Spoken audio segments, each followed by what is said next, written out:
నాన్న సార్, పూజిస్తే దైవం, ప్రేమిస్తే తల్లి, గౌరవిస్తే గురువు, అభిమానిస్తే స్నేహితుడు, అన్నీ కలిపితేనే నాన్న.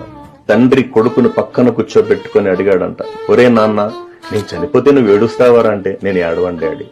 ఎందుకురా, నీకు జన్మనిచ్చినాను రా అన్నాడు. అయితే ఏంటి, నీకోసం ఎంతో త్యాగం చేశాను, చేసింటే నువ్వు మనిషి కాదు అనుకో, నువ్వు కసాయి అనుకో, నువ్వు బండరాయి అనుకో, నువ్వు విన్నాను అనుకో డాడీ అన్నాడు. అప్పుడు చెప్పాడు సార్ అబ్బాయి, చూడు డాడీ, మీరు చనిపోయిన తర్వాత నేను ఏడుస్తానో లేదో మీకు ఎలా తెలుస్తుంది డాడీ?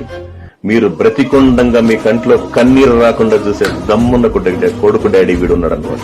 నిన్ను ఆకాశం వైపు ఎగరవేస్తాడు నాన్న, ఎందుకంటే నిన్ను ఆకాశమంత ఎత్తులో నిలపాలని.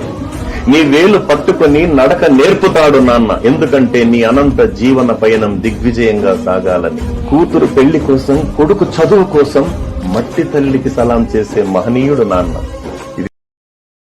Download ShareChat.